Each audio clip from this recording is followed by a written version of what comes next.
Picture this. You escape a raging fire, wake up in the hospital barely able to breathe, and call your parents for help. Their response? Terrible timing. We have a food critic tonight. But when they secretly try to redirect your $80,000 insurance payout to save their struggling restaurant, everything changes. What happens when a daughter realizes she's been an afterthought all along? This raw journey from heartbreak to unbreakable strength will leave you speechless. If this touches your heart, please subscribe to the channel. It means the world, and helps share these stories of healing. Hi, I'm Ava Kingston. The scent of antiseptic hit me first, sharp and unforgiving, like a reminder in the sterile hospital air. Then came the steady hiss of the oxygen mask clamped over my face, forcing cool air into my sore lungs. I blinked my eyes open, everything blurring into a sea of white, walls, sheets, and ceiling tiles that stared back indifferently. My mind was a fog of flames, sirens wailing in the distance, and the sticky residue of soot clinging to my skin from the apartment fire that had taken everything I owned.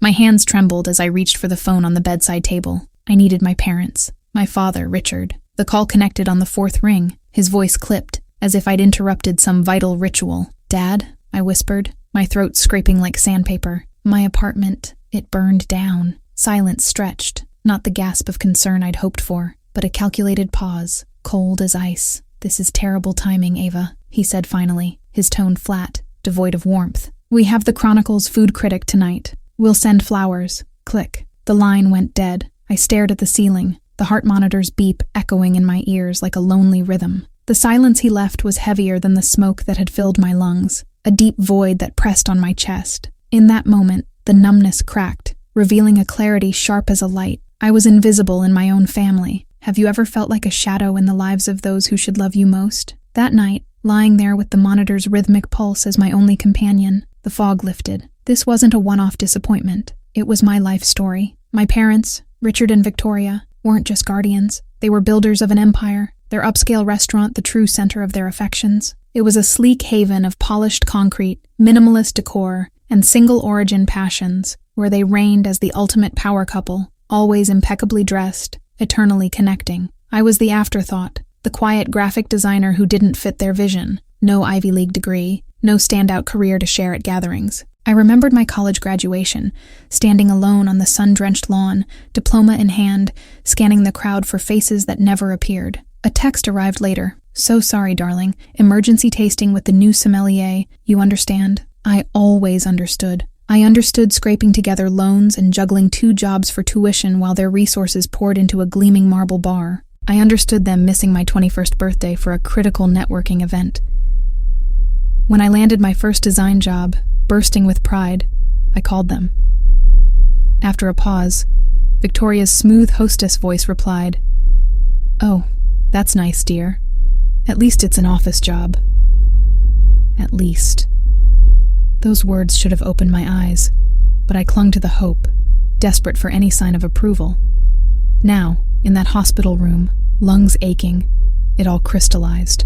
I wasn't their daughter in the way that mattered. I was an overlooked detail. Assets enhanced the brand, a child who could be celebrated, who added to their glow. Afterthoughts? Unplanned moments like me calling from a hospital on review night. My fire wasn't shared sorrow. It was an interruption, a disruption to their perfect schedule. Flowers were easy, an elegant gesture showing care without effort. A visit? That demanded time and heart, things they couldn't spare. Richard's words looped in my head. Terrible timing. No tears came at first, no outburst yet, just a puzzle piece locking into place, revealing a heartbreaking picture. At 3 a.m. in the dim glow, I decided, no more waiting for crumbs. I swiped past their names and dialed Aunt Sarah, Richard's older sister, the one steady light in my fractured world. She answered on the second ring, her voice thick with sleep but instantly alert. "Ava? What's wrong?" "Auntie Sarah," I choked out, my throat tightening at her warmth. "My apartment's gone. Fire. I'm in the hospital." No hesitation, no weighing. "I'm coming." 45 minutes later, the door swung open.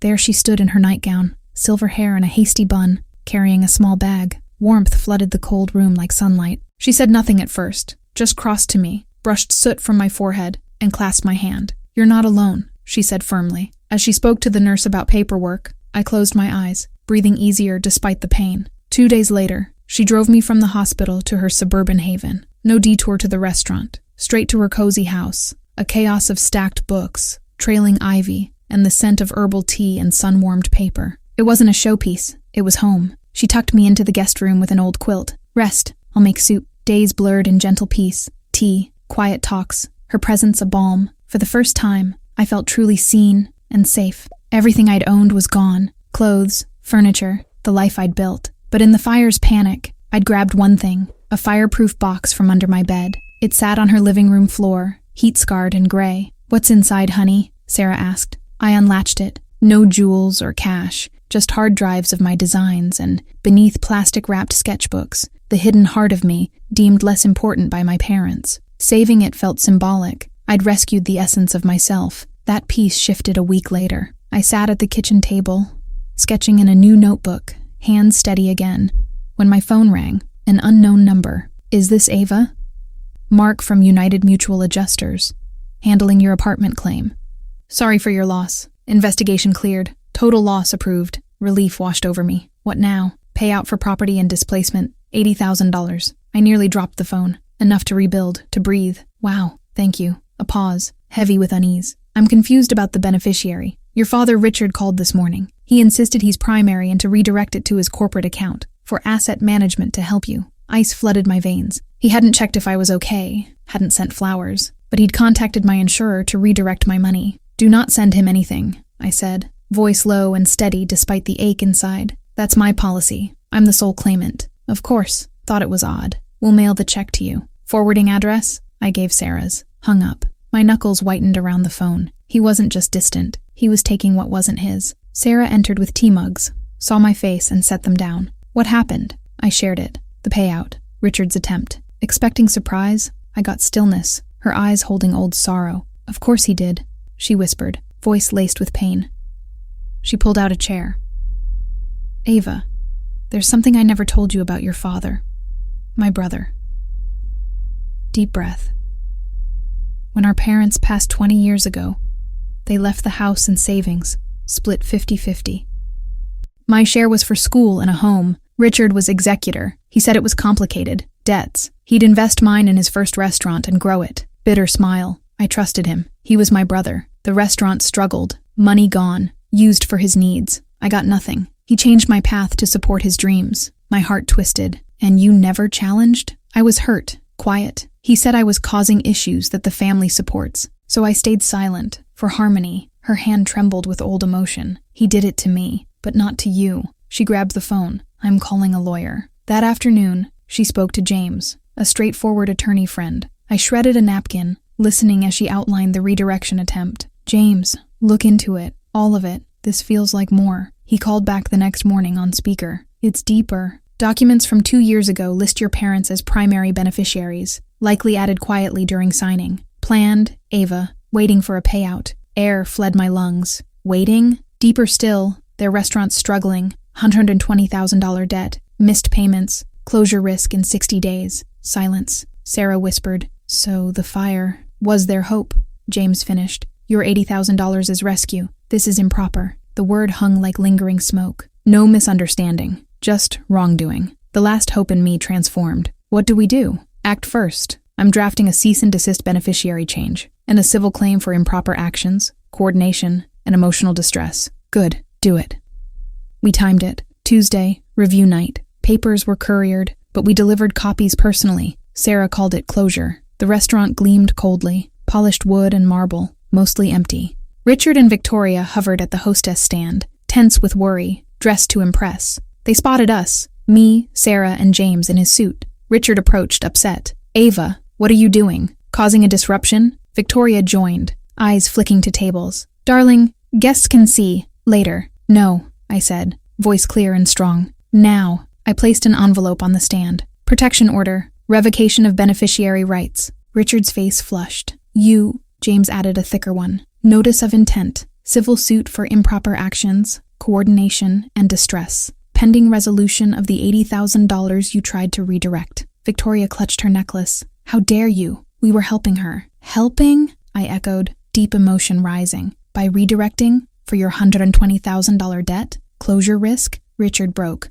"Unappreciative. After everything, your aunt influenced you." He pointed, face red. The door opened. A couple entered. Notebooks ready. "David Perry?" From the Chronicle. Richard froze, hand raised. They eyed him. Victoria's strained smile, and the envelopes labeled civil claim. No words needed. His upset spoke volumes. You worried about a disruption, I said softly to Victoria. Then, flanked by Sarah and James, I walked out, leaving their world shaken. No court. Faced with the claim, the adjuster's statement, and the critic's honest review on the strained atmosphere, they relented, signed everything, waived rights, paid a $25,000 resolution, and got a protection order. The restaurant closed within a month. Dreams faded. James's email confirmed the final transfer. Staring at numbers, I felt no triumph, no lingering upset, just calm. Family wasn't always forever. For them, it was conditional. I'd carried the weight. Now setting boundaries was self-care, not payback. Permission to grow anew. 6 months on, sunlight flooded my new apartment, modest but mine, with cherished finds. Sarah helped hang a painting, left a bit.